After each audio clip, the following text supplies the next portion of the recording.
So this man was sentenced to life in prison back in 2013 for creating a website, but in a few weeks, he might be free.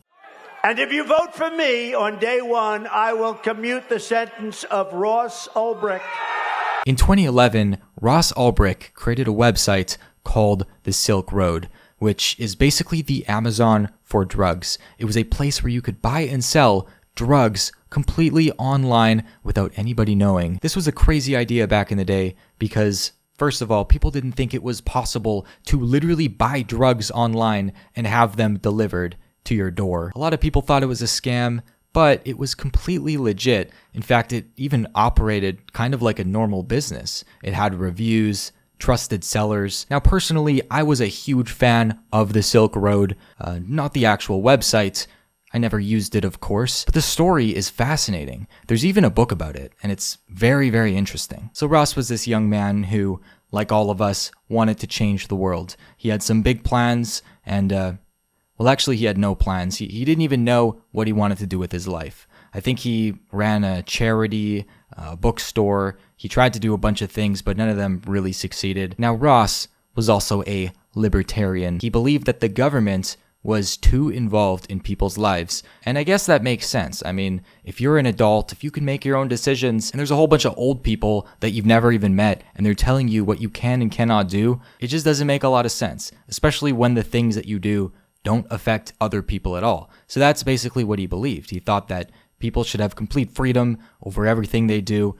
As long as you're not harming anyone else, then it's okay. Now, Ross, at this point, he also grew little mushrooms on the side. And these were not just any mushrooms, they were special mushrooms. So from the beginning, he was always a little bit sus. He was not afraid to bend the rules and grow his little mushrooms.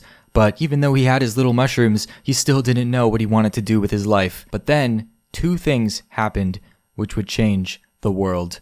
First, the Tor browser came out. Now, the Tor browser is like an internet browser, but it's completely anonymous. It uses some special technology. It was actually built by the government, but it became very popular. And it was a way that you could access the internet without anybody knowing your real identity. And this allowed for the dark web. And the dark web, I'm sure you know what it is. It's a completely anonymous internet where people can just do whatever they want. You could hire a hitman. You could just do illegal things. But there was always one problem. You couldn't really send money on the dark web without being traced. It's not like you could just use a credit card. But then in 2009, Bitcoin came out. And it started to become very popular. And it was this way that you could send money to people completely anonymously without anybody knowing. It was at this moment that Ross Ulbricht saw an opportunity. He wondered if you could make a completely anonymous website where people could buy and sell anything they wanted without the government stepping in. And you might be thinking, why does it need to be completely anonymous? Why should the government not be able to access it? What kind of things would you want to be keeping secret? And the answer is pretty much just drugs and illegal items. It's basically just Amazon, but for illegal stuff. So Ross had this idea, and most people would stop here. Most people would say, all right, that's enough. I'm going to go and I'm going to just, play Fortnite. Because running a website like this, if you got caught, you would get in big trouble. But Ross Ulbricht was a different kind of person. You see, he saw my last video about ideas, and he was inspired by it and decided to go for it. In 2011, he launched the Silk Road, and at first the website was kinda dead. There wasn't a lot of people on it because it was brand new. I mentioned earlier that he grew little mushrooms, right? These little tiny mushrooms. Well, he decided to sell them through the site and test out to see if anyone would buy them. At first, no one trusted the site. They thought it was a scam like all of the other dark web websites. But then some people started ordering the little mushrooms, and when they checked the mail and opened a box, sure enough, there was a little mushroom in there, and word that the site was legit started to spread, and more people started using it. It was known as this free place where you could buy and sell anything, and it was completely anonymous. Ross himself also started promoting the website on different forums, but he made a huge mistake here, one that would end up in him getting caught by the FBI. But the site was pretty small, people were slowly joining, but then one thing happened. it got in the news. There was an article written in the news, and it described a strange website, a place where you could buy and sell drugs online. And what do you know? People were interested, and they started to use the website. So the Silk Road exploded in popularity. It started making hundreds of millions of dollars in Bitcoin. In fact, some people think it made over $1 billion, but it did have some problems. You see, Ross taught himself how to code to build the website, because he couldn't really go and hire someone to build the Silk Road. So he taught himself how to code, but his code wasn't that good, and there were a lot of bugs with the site. He started getting hacked. People even stole millions of dollars from the site. But the biggest threat wasn't hackers, it was the FBI, who finally realized how big the site was getting, and they wanted to shut it down. The hunt for Ross Ulbricht officially began. I won't go into all the little details, but basically an FBI agent made an account on the Silk Road and slid into Ross's DMs. I don't know how, but he was just able to join the site and message the owner.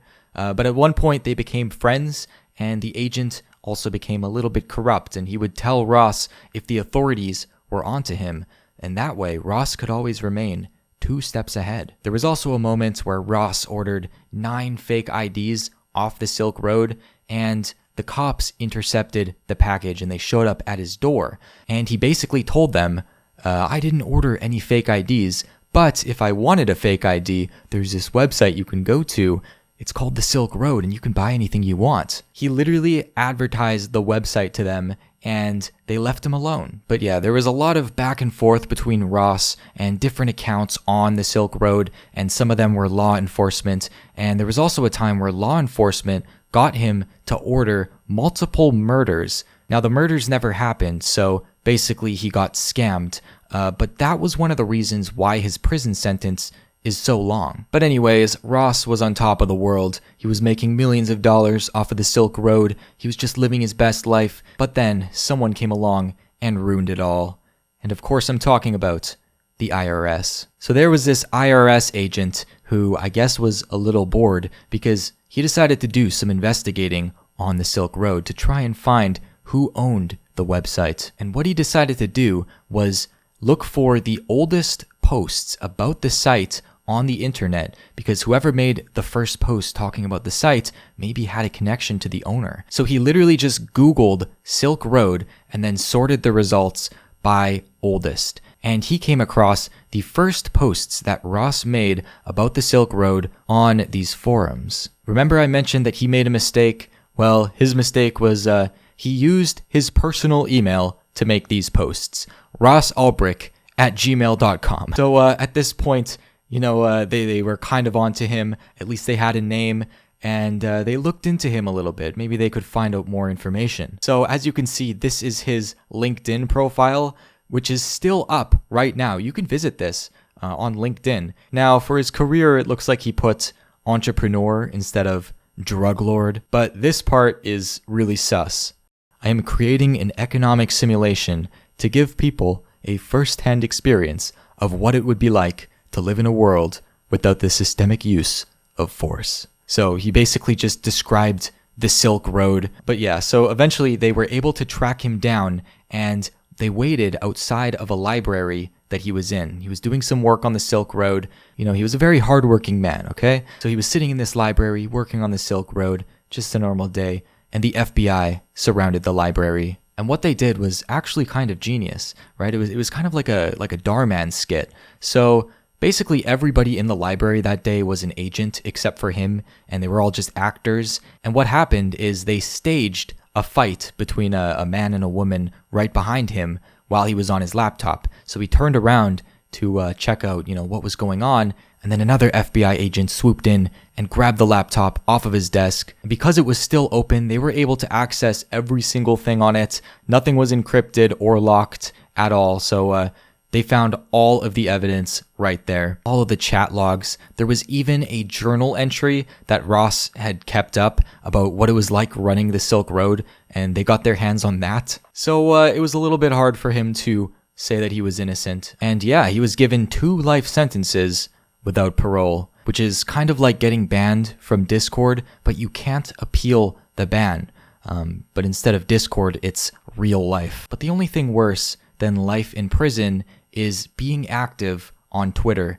And he's still active on Twitter to this day. And there's also this entire movement called Free Ross. A lot of people think the sentence that he was given was too harsh. After all, he never killed anyone. Maybe some of the drugs did on the site, but people still thought that, using the Silk Road was safer than buying stuff on the streets. Ross may not have been the perfect human being, but he definitely didn't deserve life in prison. But this is where the story ends, until a few days ago, because Donald Trump is now president, and he promised to free Ross from prison. Now, this is kind of random, but you never know. Maybe Trump was a big fan of the Silk Road. Maybe he even used it to buy things back in the day. In my opinion, I think this is a good move. I'm not a fan of people sitting in prison their whole life if they never harmed anyone. And of course, you could say that drugs bought on the site harmed people, but he does seem like a changed man. And obviously, if he gets out of prison and starts Silk Road 2.0, they'll just put him back. So might as well free him and see what happens. And of course, if he gets out of prison, he might just end up on the Talk to a podcast. But anyways, I hope you enjoyed this story. Comment below if you think that Ross should be free from prison, or if you disagree and think he should be banned from life forever. And I'll see you tomorrow.